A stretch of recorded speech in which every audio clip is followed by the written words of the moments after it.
During each week of this elective, one of your assignments is to read articles related to the week's topic and summarize it using the template linked in the assignment Dropbox on D2L. These articles may be part of the original seminal body of research that led to the development of a subspecialty of behavior analysis, or an example of more modern research on the topic. In some articles, an experiment isn't conducted from start to finish. For example, you might read a literature review summarizing the work that has been done over the years as part of the subspecialty, or about the theoretical or philosophical implications of working within that subspecialty.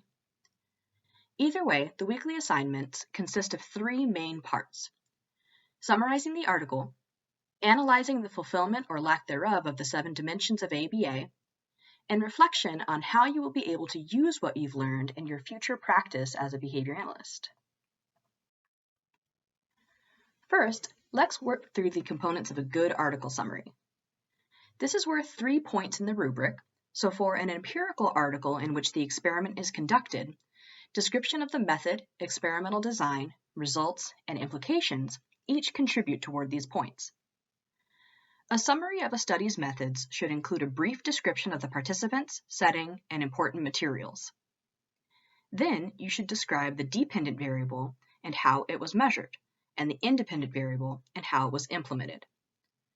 A description of the experimental design should also be included. Results can be succinctly summarized. Focus on whether a functional relation was shown between the IV and DV, and describe the changes depicted on the graphs. If baseline data were collected, to what degree did the IV manipulations affect the DV during intervention? Providing actual numerical data can help the reader interpret whether the change in the DV was socially significant. Finally, discuss what those results really mean. Was the intervention effective? Should it be used in the future? In what contexts and with what populations? If there were any limitations to the study, what changes should be made in the future?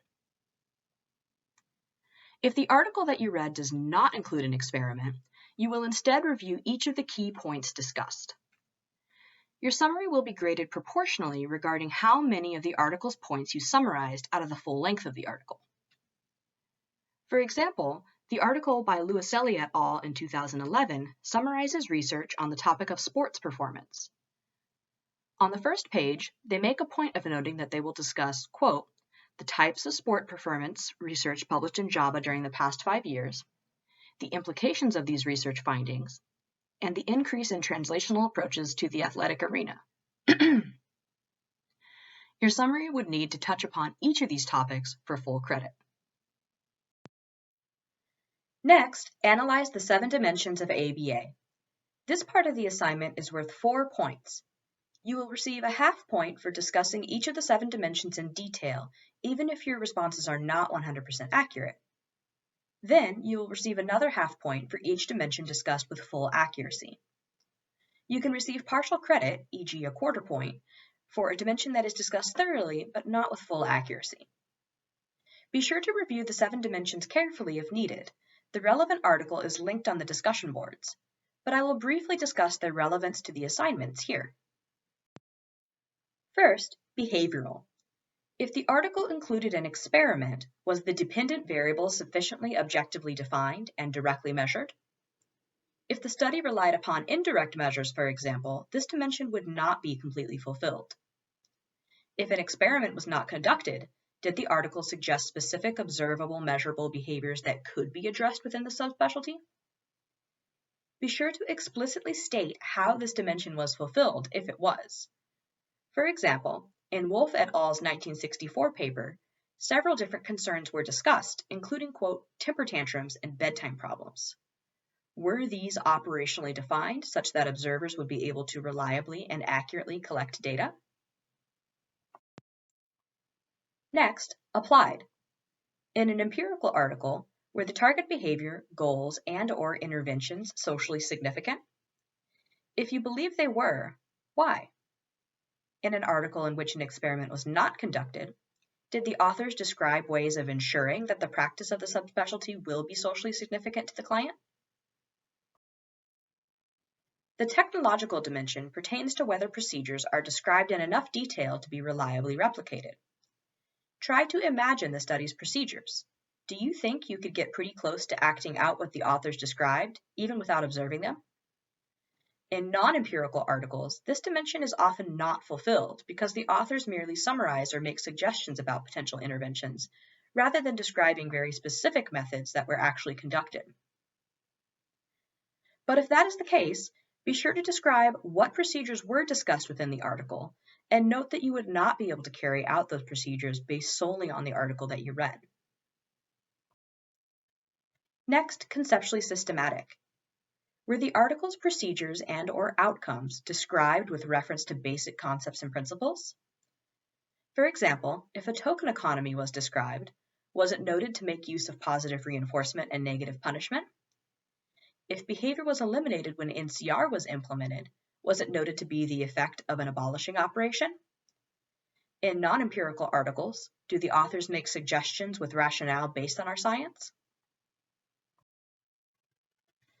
The analytic dimension pertains to whether experimental control was established such that a functional relation could be found between the IV and DV. Even if a functional relation was not found, this dimension can still be fulfilled if the experiment was carefully designed such that we would identify the relation if it existed. For example, was a strong experimental design used? Were extraneous variables eliminated or kept constant? When discussing articles that did not include an experiment, you could instead consider whether functional assessments and function-based interventions were proposed. At its heart, this dimension requires that we conceptualize behavior as a function of its environment. The final two dimensions pertain to the results of a study. First, generality. Did the authors demonstrate that the effects of the intervention maintained over time and/or generalized to novel locations, stimuli, individuals, etc.? Even if those outcomes were not achieved, did the study's procedures program for generalization in some way? In non-empirical articles, did the authors suggest for how generalization could be programmed for, and/or suggest that research and practice within the subspecialty could enhance generalization in some way?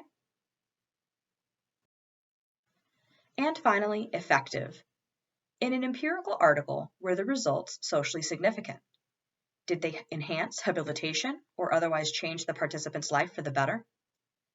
In non-empirical articles, do the authors provide good rationale for how or why they think practice within this subspecialty could be effective? For each of the 7 dimensions, remember, don't give a simple yes or no answer. Describe exactly why you think each dimension was or was not fulfilled. Provide your evidence. The last component of the assignment is to describe how you will be able to use what you've learned in your future practice as a behavior analyst. Of course, you will almost certainly not be working within every single one of these subspecialties. However, you should still be able to make use of core concepts which can be generalized. For example, perhaps you will read about methods of training members of sports teams that could be applied to parent training. Perhaps more traditional online educational tools could be adapted to in-home work with children with autism. Really brainstorm about how these articles could benefit you, and be specific about how you'll use what you've learned in the future.